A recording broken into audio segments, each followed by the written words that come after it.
All right, here we go. Hey, welcome to week 7 of the ABCs of Sports Nutrition. I'm Yuri Hauswald, your host for tonight. And we have 4 amazing GU athletes on tonight to share their tips and tricks to go fast. Before I introduce our amazing panel tonight, I want to just remind folks that you can comment in the comment section on Facebook. Please ask us any and all questions so we can engage with our audience tonight. There is so much knowledge and horsepower on this screen. I'm not even sure how I'm going to harness it all. So hold on to your hats because we've got a really awesome show tonight. Also, this episode is sponsored by Jackrabbit. If you use the code FUEL25, you'll get 25% off your next order. So it goes without saying that I'm really honored and stoked to be hosting this episode. For those of you that don't know me, my role at GU is Elite Athlete Manager. So I get to call these folks on the screen friends and athletes. Some of them I know better than others. Some of them I actually get to ride my bike with. And some of them you couldn't talk me to lace up a pair of running shoes to go running with. I wouldn't be that dumb. But I'm really excited to introduce you to our panel tonight. We have folks who've raced a variety of distances and disciplines. We have Olympians, we have state champions, and we even have a world champion. I'm looking at you, Karen. So let me jump right into the introductions. So I'm going to start with Camellia Mayfield. She's one of our ultra runners, but has run all sorts of distances in her decades of running experience. She was 5th at Western States in 2019. She was 2nd at the Javelina 100 and also in 2019. She qualified for the Olympic marathon trials with a 2:42 at CIM. She also has a master's in social work, and she worked the night shift last night. So thank you for being here, Camellia. Of course. Scott Foble, part of the NAS elite team, spends most of his time in Flagstaff. He was a high school cross-country champion. He had a collegiate career at the University of Portland. He's an author of Inside a Marathon, and he was 7th at the 2019 Boston Marathon and ran a blistering fast 2:09:09. And some people also don't know he's part of a shadowy organization called the Burrito Mafia. The leader of it. You're the leader of the Burrito Mafia. Yeah. I better be careful. You might have my knees broken now. Yeah, I'll send the carne asada, please, after you. And now to my 2 cyclists. Karen is our world champion at fat biking. Maybe we can have her explain what fat biking is in a little bit. She's also the ultra endurance national marathon champion, and it's not running distance, but it's a longer cross country type mountain biking distance of say 40 to 60 miles. And she's also the founder of a kids mountain bike camp in Eagle, Colorado, which is super rad. So she's doing her part to get more kids on bikes and change the future of our sport. So thank you for being here tonight, Karen. Thanks, Yuri. And then finally, Jeff Kabush, 3-time Olympian. Sydney, he was 9th. Beijing, he was 20th. London, he was 8th. He's a 15-time national champion, Canadian national champion in 3 different disciplines, cross-country, cyclocross, and marathon. And I also want to highlight maybe one of his prouder moments. I'm going to guess. He was 1st at the World Cup in Bromont in 2009. That may have been one of his, sort of finer performances for a variety of reasons, but I wanted to bring that one up. So welcome, Jeff. Thank you for being here. Good to be here, Yuri. If there's any silver lining with the current pandemic that we're all dealing with, right? We've seen an increase in folks getting outdoors, whether they're lacing up their running shoes again, pulling that bike out of the garage that's been gathering cobwebs, whatever it is, we're seeing a lot of folks rediscover sport, right? Being more active. And I have so much horsepower and knowledge and experience on this screen. I wanted to start off with sort of like a newbie question for folks, because we've all made mistakes as we've been training and racing in our careers. And I wanted you guys to start off by sharing, one thing you wished you knew about training when you were a newbie athlete. And I'm going to start with you, Scott, put you right on the spot. All right. I think the thing that I wish I could have told myself when I started training at a high level was like, not every single day has to be like a knockdown, drag out experience. Like there's definitely some days when you really want to push yourself, and that's great. But most of the time, most days, like all you really need is a single. You just need like a positive experience. You go a little bit hard, and then for the most part, you just need to recover between those sessions, and then knock it out of the park when you really need to. But I think when I was just starting out, my mentality was like grind every single day. I got to get the most out of myself. And that's just a good way to get burnt out in 4 to 6 weeks, as opposed to kind of when you really want to target a bigger, like an event or some sort of like goal 20 weeks down the line. It really doesn't make sense to be killing yourself in week 1 and week 2 and week 3. You got to spread those efforts out. Very good point. We'll circle back to the importance of recovery, right? This idea of at some point you have to go slow to go fast. We can circle back to that later. Karen, what do you wish you knew when you were a newbie athlete? And maybe it wasn't when you were a cyclist. Could be any, Yeah, I mean, I guess I'll try to tie it back to nutrition in a way, and something I'm still learning. One thing is to know we all are still learning. Like we don't just have it and then we always remember to do the things. Like we all still make mistakes. So I think that's a good thing for someone to realize when they're just coming into sport is, yeah, we've done all these things, but we still bleep up. I don't know if we can swear on this. So we still make, okay, got it. We still make mistakes and we still are learning. So with nutrition, eat food. Eat food, especially if you're going to be out there for more than an hour. It's amazing how simple the concept is if you're not putting fuel into your body, you're going to run out and your energy is going to deplete. It's a very simple concept. But however, like when we're out there and we're really pushing our bodies to the limit, whether it's something new or something that we've trained our bodies for years and years cumulative, to keep stoking our engine with fuel. So we can know that, but to like actually do it.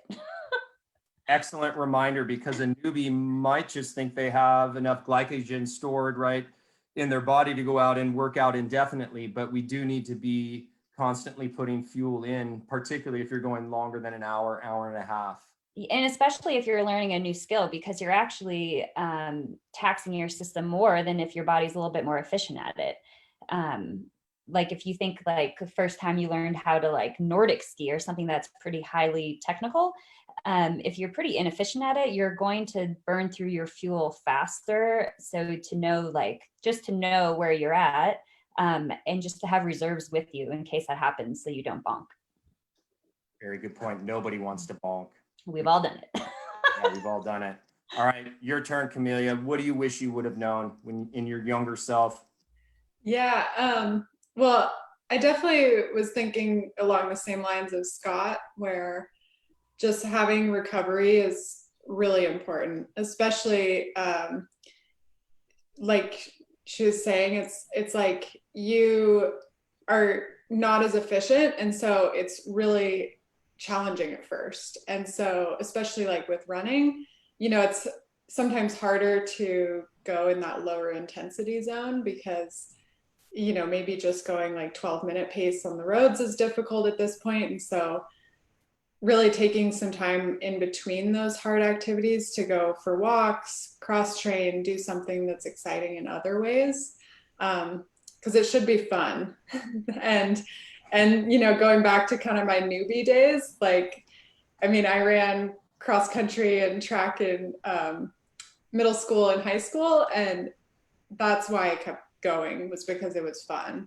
And so find activities that keeps you engaged, whether that's meeting up with someone in your pod for a outdoor run, or even just like trying new routes, going to a new park, new trail, anything that's gonna kind of keep it fun instead of doing the same 3-mile loop around your neighborhood every day. I like that. I think we might have to keep that as our like number one tip or trick that comes out of tonight, right? Keep it fun. That needs to be number one for anything that we do. Keep it fun. Jeff, what do you wish you would have known when you first got into the sport? Because you got into the sport very young too. Yeah, I mean, I played a lot of sports growing up, but I mean, I think one of the things I definitely touch on is to like, well, critical thinking. Like, we're all going to give a bunch of advice tonight, but don't take anyone's advice as gospel. I mean, and so always like take advice, but think about how it applies to yourself. And especially cyclists, we're so data driven that we kind of just follow the data sometimes and don't kind of listen to your body and figure out what works and kind of relate all that data back to a feeling. But I think the biggest thing when I think back, like I said, played a lot of sports, which I definitely recommend as like to be a well-rounded athlete. But I just remember playing basketball and tournaments and our nutrition. And I'm just like, think back like, man, if we knew how to eat after, like you play a game of basketball, wouldn't eat anything, shower, and like 2 hours later, we'd go out for fast food. And like thinking back, like, man, if we'd been more dialed in with nutrition, how much fresher it'd be like through a tournament or something like that. So it's something like I've done even my whole career, like Karen said, still learning things now, critical thinking, and yeah, taking different perspectives and figure out what works for yourself. Yeah, I think we all probably remember those days where it was just like water and orange wedges, right? That you were eating between, innings or halves or whatever it was. It's amazing how far sports nutrition has come. Our next question, I want to talk about, goal setting. And because, as a newbie coming into the sport, like you said, there's a lot of different avenues we can go down when it comes to training, a lot of different tools out there that you can use to gather data about your different metrics.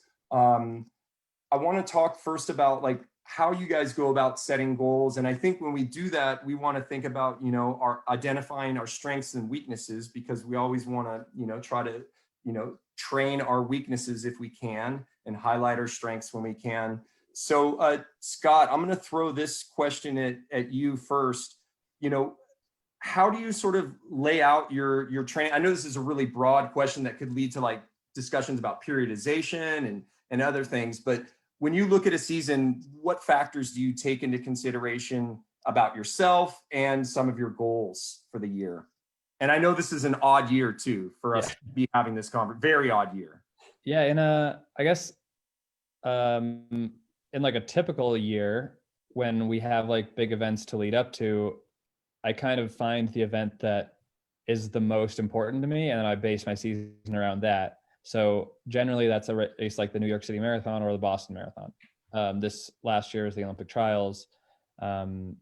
So everything works backwards from that in terms of when I want to start my block, what we do in the meantime. And so that's really priority one. And then priority two is like, what events like excite me? Because I've gone to races where I'm not that excited about it. Like, and I don't want to throw any of them under the bus, but there was like this 20K in like New Haven, Connecticut, and I wasn't in very good shape, and it was hot weather, and it was just like, there was a lot of things that just didn't get me excited for it anymore. And yes, this is my job, and there are certain aspects of my job that you just kind of have to muscle through, but I have the freedom at this point to kind of like pick the events that excite me the most. And I think that's one of the really cool things about people who maybe like this isn't their job, and it's all about being excited. So picking the events that are the most exciting to them, and then that kind of creates the framework for your season. And then you can kind of fill in the like smaller details after you have sort of the bones, if you will, in the season. But picking the events that are most meaningful and most exciting to you, I think, is the best motivator you could have, really. Yeah, and that circles back to our first tip, right? Keep it fun. Yeah, definitely. Karen, we're going to bop to you. What are your thoughts when you look at laying out a season or think about your training plan for the year? Yeah, so having a coach, if this is a typical year and there are events happening, which we know we're not really in that right now, having a coach really helped me, because prior to having a coach, I would just go out and go to my ceiling every time. And then I'm like, well, why can't I walk today? Or like, why am I like, why can't I like ride in a straight line? I don't get it. So having somebody else early on, especially, help me understand that relation to periodization. And, I think it was already touched on that every time you go out, you don't have to just like hammer it out every time.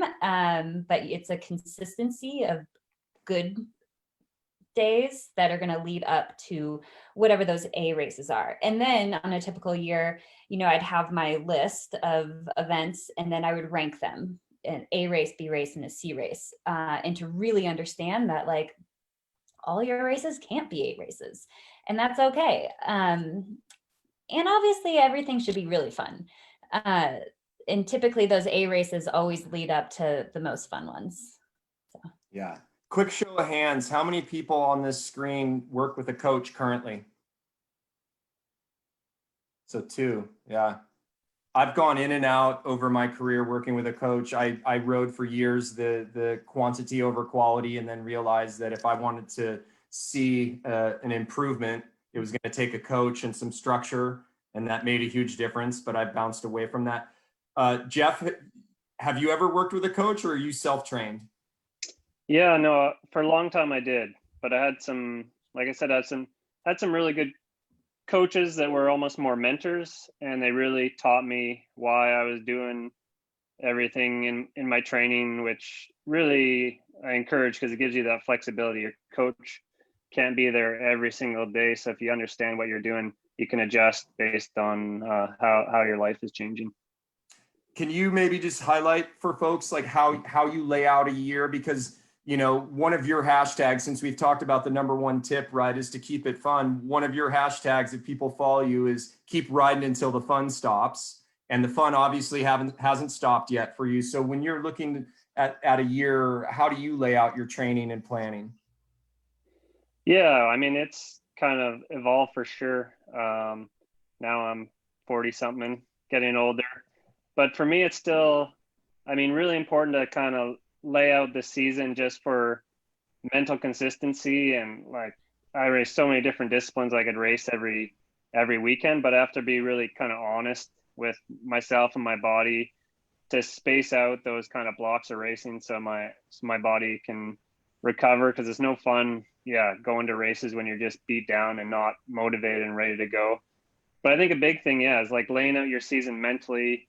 You see a lot of people just are super motivated through the off season, building up to the season, and get through that first race, and then they realize that, oh yeah, I got to keep training. And it's really hard if you haven't mentally wrapped your head around the whole season. You get to the first race super motivated, and then you can definitely have a bit of a letdown. So just kind of laying that all out, mentally wrapping your head around the season, and being able to roll through it fresh and like motivated through the end of the year. Yeah. Camellia, same question for you. Not that these other folks don't have jobs, but you have a full-time job. So that makes your life a little bit more complicated when laying out your training. So I'm wondering if you could talk folks through that. Yeah. So as I was kind of thinking about this question, part of like treatment planning for social work and a lot of other disciplines, is a SMART goal. So it's like this acronym, and if any of you are interested, you can easily Google it. But I was kind of just thinking about that and how that goes along with setting goals for races and maybe even just training milestones. And like Scott touched on, like the R for the SMART acronym is keeping your goals relevant. So like right now with races being canceled, a lot of them, or, different access to areas is limited. You've got to find something that is a relevant goal to you and is meaningful to you. And that's really important. And as far as, working full-time, it's difficult. And for me, also being a sponsored athlete, it's also been important to kind of balance out how I can keep both of those aspects of my life kind of at the forefront. So my goals do kind of go along with like I can't be taking every weekend off to go traveling when it is a normal week season. And so like everyone else had said, it's like setting those A goal races. For me, that's probably a maximum of 3 races a year. And that season really is spanning from early spring until late fall. So, that's only one major race every few months. So that I really can be sure that I'm getting the appropriate training leading up to those races. With having other obligations, like I can't be doing 2 to 3 hard efforts a week. And so it's maximizing that one hard session and the one long run. And then on my work days, balancing out everything else. Yeah. So having a coach has been helpful in working toward goals as well, and kind of flowing through the different seasons of when work might be busier or training might be busier. Yeah, I'd like to pivot real quickly, since you just brought up coach, back to you, Scott. So if there are folks out in the audience that are curious about working with a coach, could you maybe highlight, what do you think's, a couple of the biggest benefits you've gotten out of working with a coach? Yeah. I think if I didn't have a coach, I would just do the workouts I liked all the time. I would never do the workouts that weren't fun for me. And sometimes those are important, like I would just do like 1 mile repeats, 2 mile repeats. And I probably wouldn't make them too hard. Like I would just set myself up to do workouts that were right in my comfort zone all the time. And I think that would lead to me having kind of just the same performance all the time. I would never improve because I was never sort of pushing my comfort zones. And so I think having a coach, just at the very least, it should be thinking about things, he or she should be thinking about things that you haven't touched in a while. Like what's a little place we can improve here? What's a little place we can improve here? Instead of like just letting you do whatever sounds fun to you at the moment. And, if you're not interested in like setting these huge PRs and your only goals are fitness, then yeah, just go do the stuff that's fun for you every single day. But I think if you want to have like really like push your limits, have like sort of whatever your peak performance is, you kind of have to do the stuff that isn't as fun, and having a coach makes that a little easier. It adds a little bit of accountability, and they can kind of mix it in when appropriate. Yeah, definitely. Right. We adapt, or we grow and we stress ourselves, right? And it's usually during those workouts that are our least favorites that we tend to stress our bodies the most. And then you have to recover properly, right, to gain from those. I'm just going to do a quick rapid fire around your least favorite like workout to do when you're training. Could be any time of the season. It could be during your base, it could be mid-year, it could be right before an event. Jeff, what's your least favorite like structured workout that you do?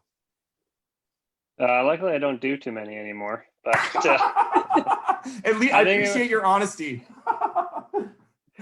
Well, I mean, when I was doing the shorter, more high intensity events, I definitely had to do the shorter, harder, like 2 or 3 minute intervals, and those with like limited recovery, man, they really burn a lot. So yeah, if I don't have someone telling me or forcing me to do those were definitely taxing.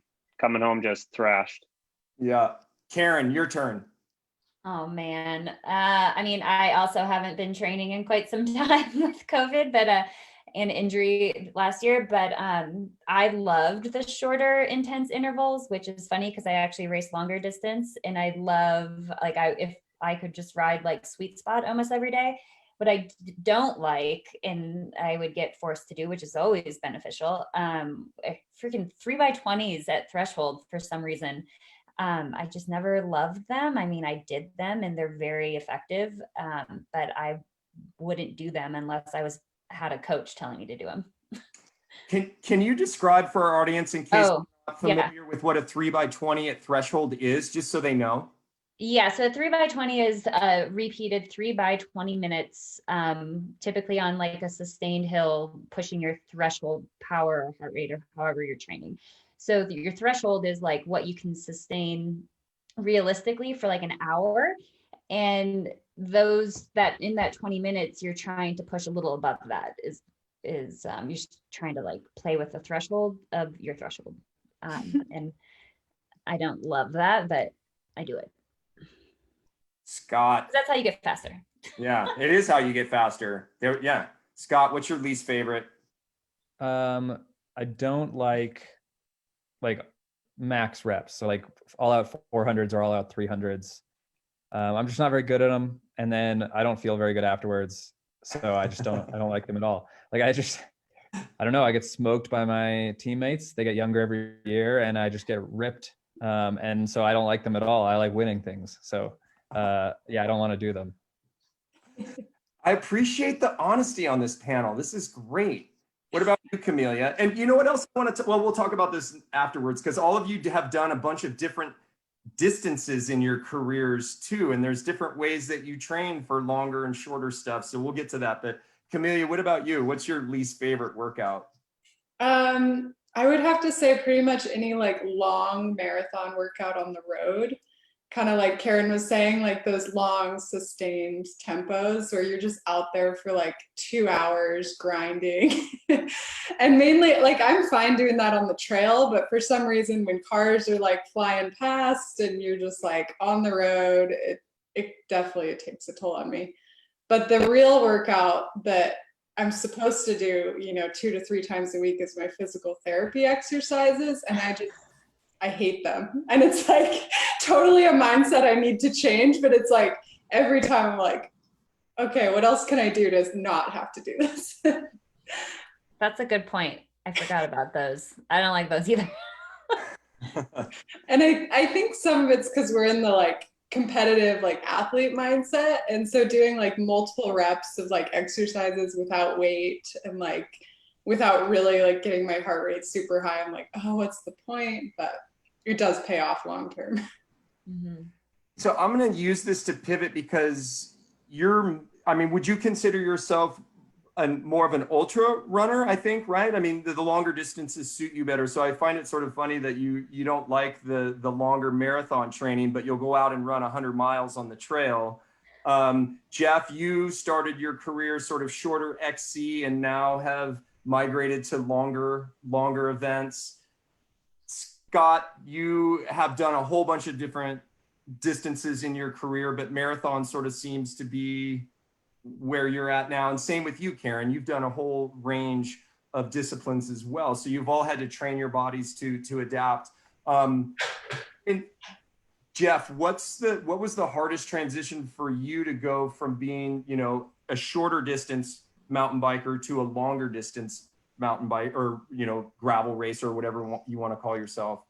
What was the biggest thing you had to do training wise to help that shift with your fitness? Well, I think that's where, I was definitely more suited to the longer stuff. The hardest transition for me when I started cross country mountain biking, it was 2.5 hours, more like a marathon effort. And it shrunk over my career to like 1 hour 20 with much shorter, steeper, sharper courses. And that was the hardest adaptation for me to try to do is to, it's a bigger guy as well, these shorter, steeper, more explosive efforts, and to change my physiology to suit these more sprint races. So I've actually really enjoyed the transition back to these longer, more natural mountain bike races. That was always my strongest part of an old school cross country was the last 45 minutes. And they kind of took that away, the pacing and strategy, to more of a full out effort. So, I really love kind of the moderated effort where you can use your head and tactics and skills. And the long events I really enjoy. But yeah, I was just as a bigger guy and more as the XC got more explosive, it got tough for me to adapt to that. Karen, kicking this over to you. When you've had to make transitions between shorter distances and longer distances? I don't know if I feel like, again, like tying it into the events I had the most fun at, it's not that I necessarily train too differently, except, I learned really early on that I don't enjoy 100 miles on the mountain bike. So I just kind of did a hard stop at that. And then everything else, like marathon and under, is pretty similar because the pace of marathon races are pretty cross country. They're high pace because talent has gotten so competitive. So my training is pretty similar, but again, it's like I just keep it fun. Like Back to number one. Back to the number back one. to your number one. Yeah. All right. Now, Camellia, I'm going to throw this at you because, you know, leading into, you know, the marathon trials this year, right? You in 2019 ran at least 2 100s, Western States and then Javelina. Mm-hmm. So what was the training shift for you to, you know, to only run 26.2 miles? What was that like for you? So a big part of like ultra marathons is also looking at the elevation and the climbing. So I did Javelina 100 in late 2019 in October. And so that's actually a pretty flat and fast 100-mile race. And so training was pretty similar to a road marathon in a lot of ways because my focus wasn't on getting that vertical gain. Whereas other ultra marathons, that's a big focus if you're climbing, you know, 20,000 feet over 100 miles. So going toward like shorter races, my big focus is definitely on intensity and, you know, getting more time like on the track where I'm doing shorter, like 400-meter repeats or 1,000-meter repeats. So getting more of those like short bursts, because that tends to be like kind of where my legs need the fine tuning. Whereas once you've done ultras and if you can stay healthy, it's pretty easy to kind of keep that train going because a lot of races are sometimes just like glorified speed hiking if there is a lot of climbing. So, you know, if you can kind of keep a good base fitness, it's, I think, a little easier to jump into like a 50K or something like that, just because the intensity is not as high. Yeah. Scott, lastly to you, you know, when you've had to transition between big distances as a runner, you know, what have you tried to focus on when you've made that transition? I think for me, mostly it's been focusing on like staying healthy. Like my body just doesn't respond as well to the shorter stuff. So when we're really like touching like max heart rate for extended periods of time or like going at 100%, which is not marathon training. Like there's very rare times in marathon training where it's like, okay, like we're going to see how much muscular power you can get out of yourself today. That doesn't really happen. So when we do it, I just find it's really hard on my body. So I have to focus on extra foam rolling, like doing my rehab, like all the stuff that isn't really that fun. Yeah, so I think the shorter stuff you just need more. I need more recovery because I'm not as suited to it. Yeah, we'll talk about recovery too and the importance of that for our newbie athlete audience out there. This is a question I'm going to throw at all of you. We'll start with Jeff.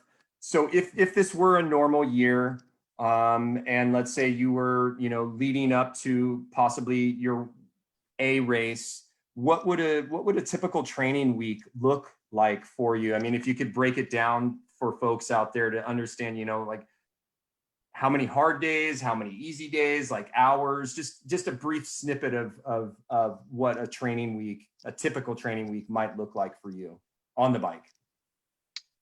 Yeah, I mean, over the years, I kind of have my building blocks and I put them together kind of in a similar ratio, but just kind of change the hours depending on how close to events and how rested I want to bring down the fatigue. But I mean, those rides are basically like 80% of my training is pretty basic intensity, and 20% of that is kind of a bit more intense tempo and important as well, kind of keeping when I am training the core body strength. And typically in a normal year, I try to do an hour to 2 hours a week on a Swiss exercise ball with light weights. I think people underestimate how big part of performance the core is, especially on the mountain bike or even the gravel. You're using that a lot.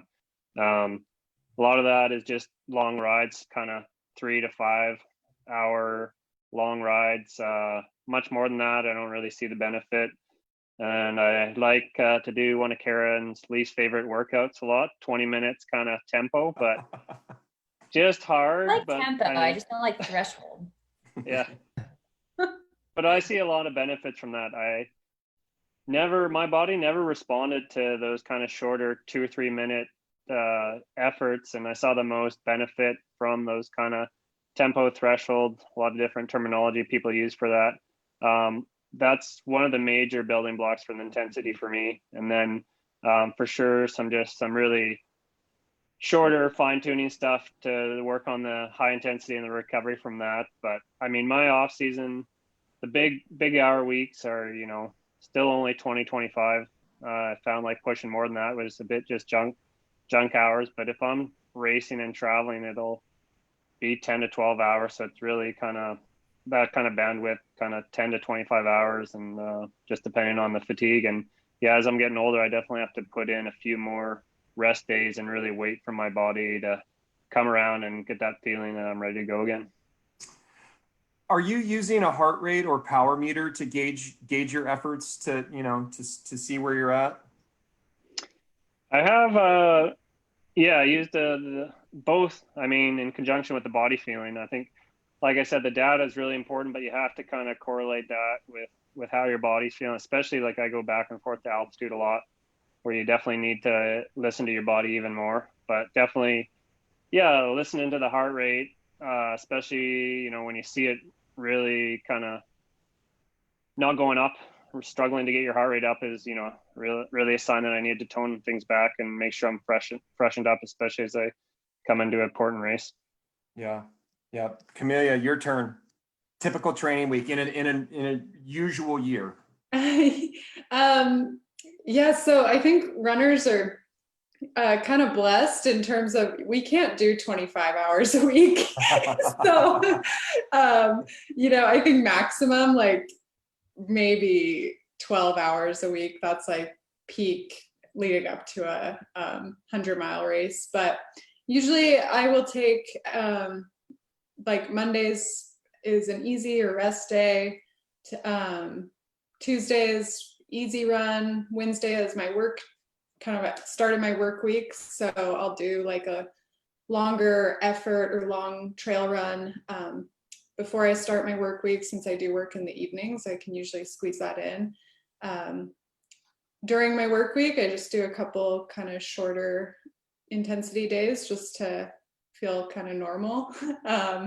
So that's like up to an hour a day. And then usually weekends is where I maximize my training. So doing a long run of usually at least a couple hours. Again, like if I'm on trails, some of that is hiking.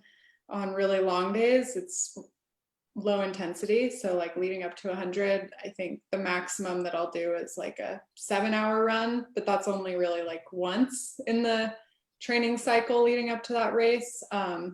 So a lot of my runs are 2 to 3 hours on the weekend.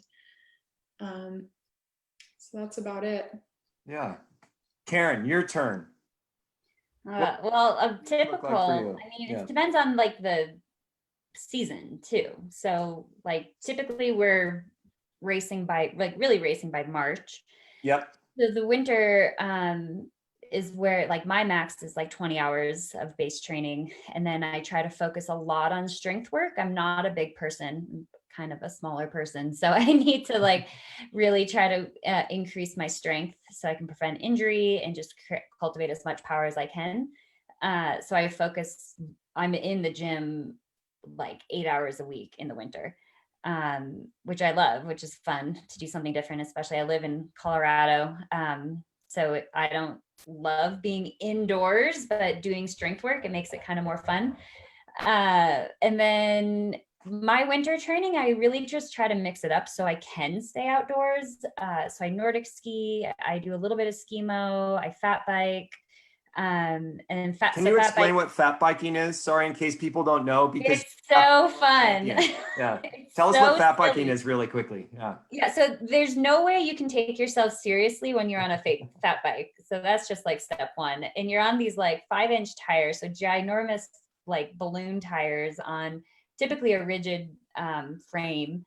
And depending on where you are, so we have like a trail system with plenty of people with fat bikes that it stays either like snowshoe packed, or like we just have like a group that we do laps on our mountain bike trails to keep them like a bobsled on the way down it. And it makes like the trail you've done like a million times just seem completely different, because it's a different skill set too, I feel like, because it's not it's like if you were to be riding on a combination of like ice and mud and pavement, hard pack. I don't know. All right. Yeah. And there's always crashes, and it's just another way to get outdoors in the winter, which is super fun. And then sometimes like they do races on Nordic tracks that are groomed, and it basically is like a road race, because Yeah.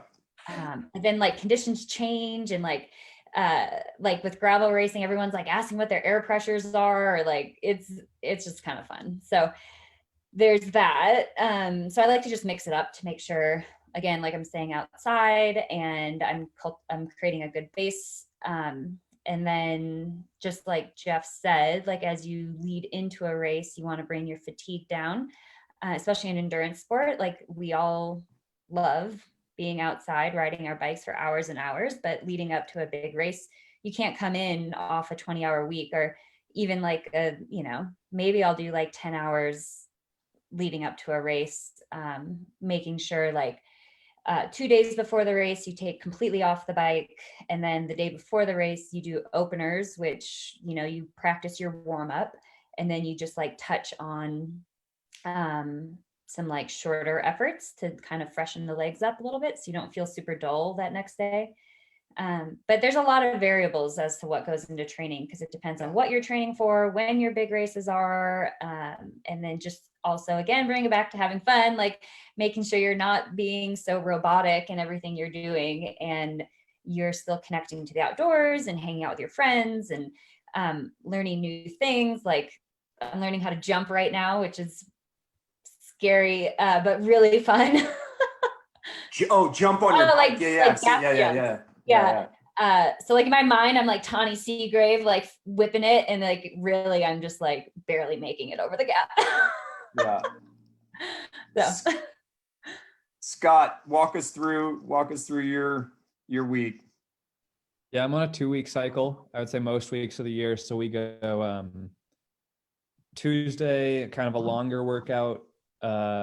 Friday, a shorter workout. Sunday is just like a long run where it's just time on feet. All we care about is getting the miles in. Then we come back Wednesday with a longer workout, and then Saturday with like a long run. So long runs, caliber mileage, but with intensity in there. And then the days in between are just easy running. So usually twice a day, I'll go 10 and 4. Usually adds up to, when I'm training hard, between 100 and 115 miles a week. And then I get in the gym twice a week. Right now the gym's my garage, but generally we go to the weight room twice a week and get about 90 minutes in the gym. So yeah, it's pretty simple. Can you just explain for folks who don't know about the Hoka NAS elite team? Because I think you're one of the few people on this screen here that actually has a whole bunch of like teammates, right? That you're training with, pushing each other, which is sort of, I feel like unique. And it might be interesting for folks to know, like, how does everybody have different training plans, even though you're all training together? And maybe just give people sort of a thumbnail sketch of what that program's like.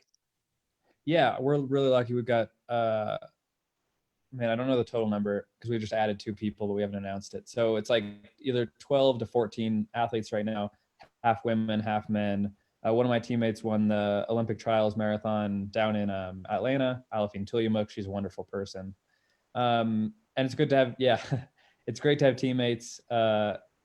Just it makes like kind of the easier miles like a lot better to just meet up every day, and it adds accountability and general structure because we have practice 6 days a week. But yeah, everybody has their own training plan leading up to whatever their individual schedule is. A lot of it looks very similar, and we try to overlap as much as possible to kind of, it's just easier to work out with people. Let's see. Yeah, but I guess it's easier to overlap because our team kind of focuses on the same set of races. Like, not everybody's the same athlete, obviously, and everyone has different schedules, but we kind of look for athletes with sort of aerobically biased physiologies where they're going to respond. Everyone's going to respond to kind of the same type of training. So yeah, there's a lot of cohesion. Occasionally there'll be some individualization depending on the situation, but yeah, we're really lucky. It's a great team. We're sponsored by Hoka One, and we just signed a new contract. That was big news. So Hoka One, NAZ Elite, it's great.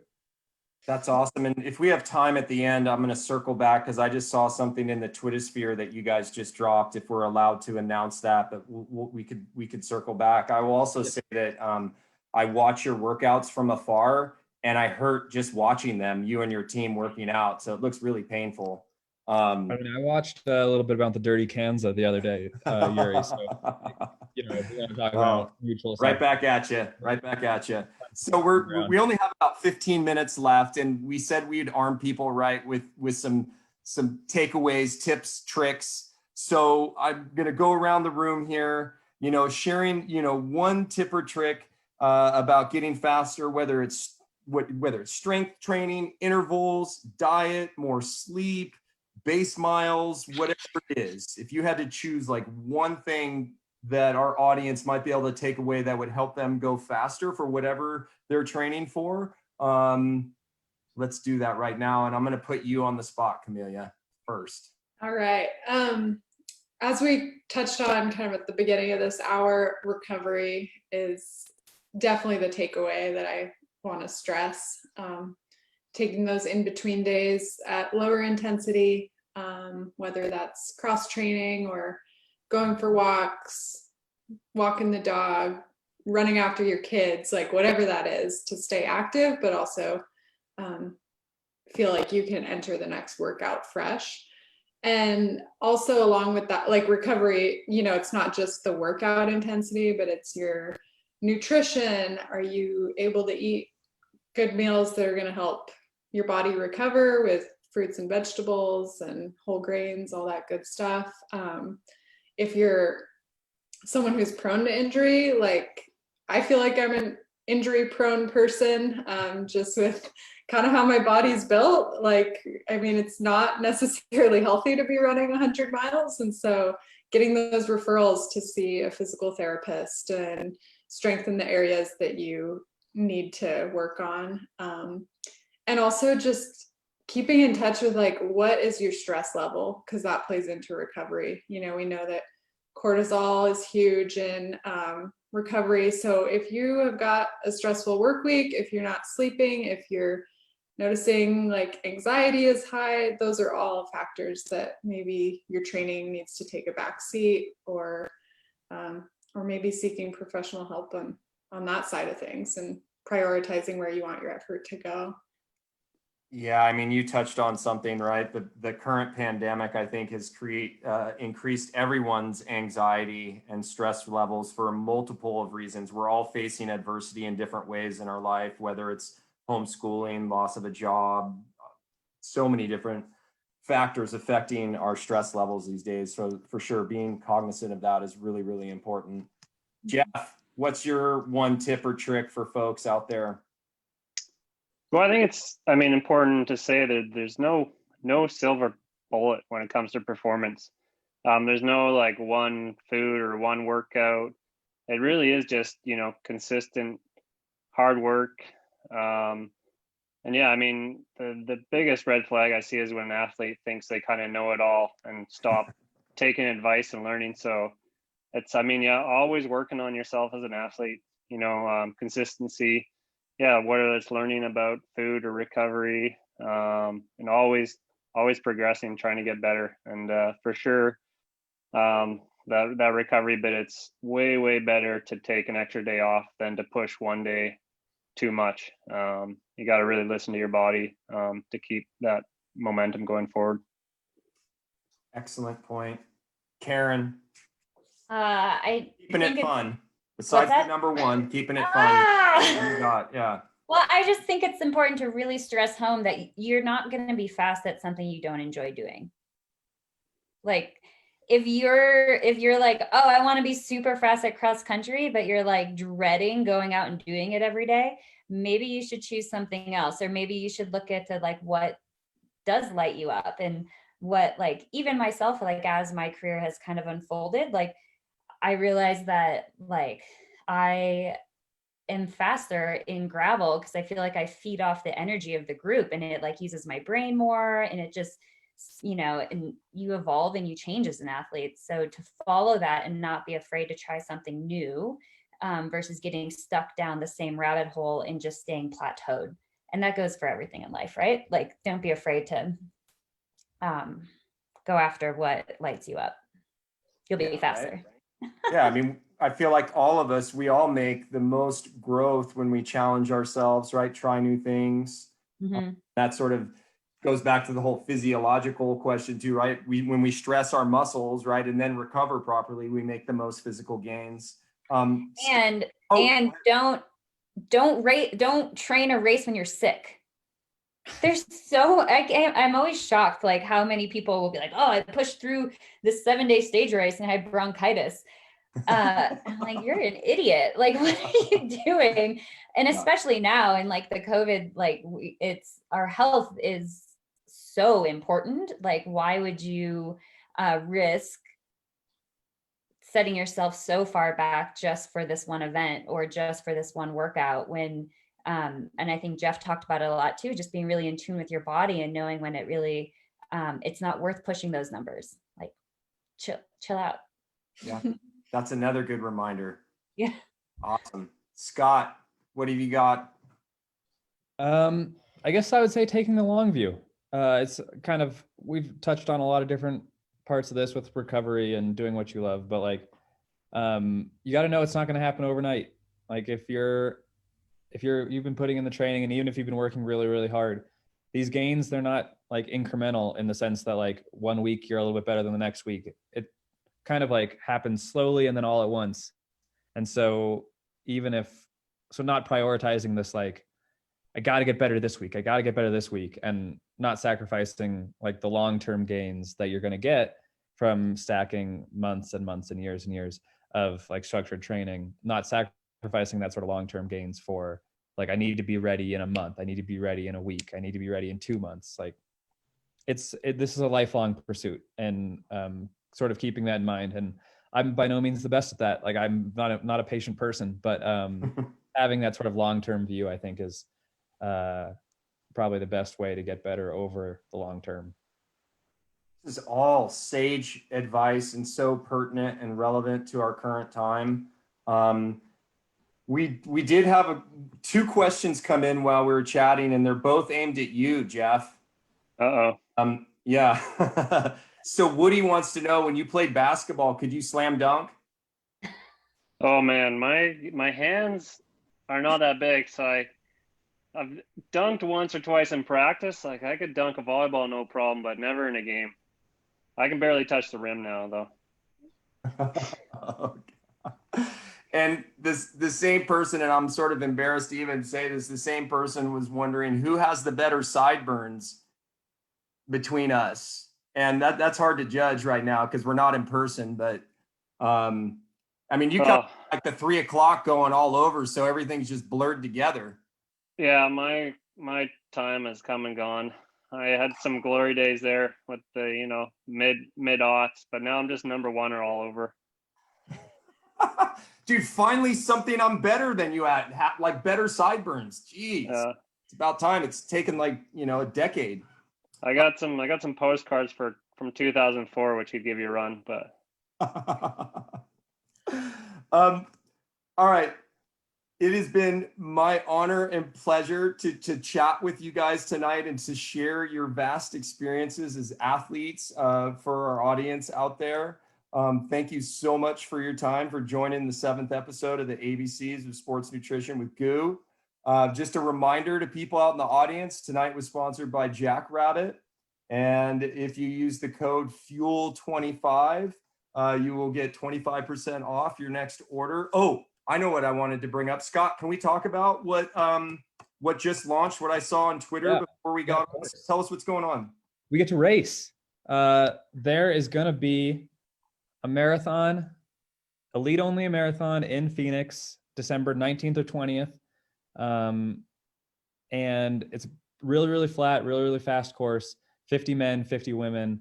And it's going to go out with the hope of running sub 210, or for the women, I think it's sub 224. And yeah, this is huge news for us. We're going to follow, obviously, all the guidelines to try to make it as safe as possible, like no spectators, no nothing. But a race is a race is a race. And right now, I couldn't be more happy to just have the opportunity to compete again and, you know, chug some goo at 5K and 10K and 15K. You know, I got to throw it in there. But, you know, Thank you for doing that. I appreciate that. Yeah, no problem. December 19th or 20th. It's going to be great. So Phoenix, can't wait. Can I ask, how are people being invited? It's invite only, I assume, and where could people watch it if they want to? Because, you know, they're not allowed to go to the track, I'm also assuming. Yes. So the first step really of this was organizing and getting all the permits, and that's where we're at. So we've got the permits for the week. The next step is assembling the field, and there are selection criteria on the website. It's called the Marathon Project, so you can go to themarathonproject.com, or we've got an Instagram or Facebook or Twitter page. But there's like a criteria depending on past PRs, performance at big races, performance at the trials. And if you meet those criterias, you will be in. That shouldn't fill up the full 50 people field, and then the rest of the field will be filled discretionarily. So yeah, that's kind of the way. And as terms of watching it, one of the founding sort of members is in the process of trying to sell the streaming or TV rights to anyone who wants them. Yeah. So anybody out in the audience? Yeah. Yeah, we're very, very hopeful that it will be streamed or shown in some way. So I'm optimistic that it will.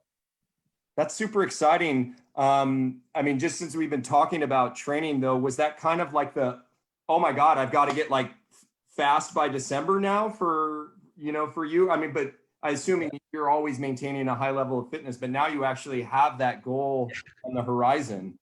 Yeah, luckily, like the people who really did all the organizing for it were like my agent and my coach's former business partner. So I kind of knew that there was a chance this was happening, and I had been communicating with some of my friends on the sort of circuit. So my goal had always been like, hopefully this comes to fruition.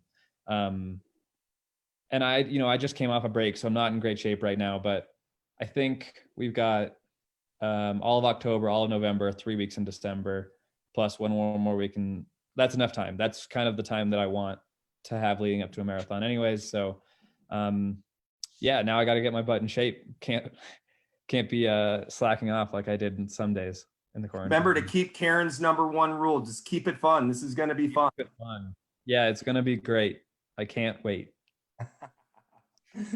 Well, you guys, thank you so much. It's truly an honor to chat with you guys and have you share your knowledge with everyone out there. I wish you well, and hope I get to see all of you in person at some point in the near future. I got to see you two out in Atlanta, and that was my first ever marathon. And I have to say I had my hat blown off by just the whole spectacle. So it was really cool for me to see you guys do your thing. Jeff and Karen, I hope we get to ride bikes together at some point here in the future. And I wish you all well. And thank you everyone for watching the 7th episode of the ABCs of Sports Nutrition. We will see you next week when I get to talk to a similar panel of pro athletes, but they're all pro parents. They've been homeschooling their kids. So I think that might be the ultimate endurance sport right now, is homeschooling your children. So once again, thank you. Have a great week. I'll see you guys on the flip side. Take care. Thanks. Yeah, thank you guys.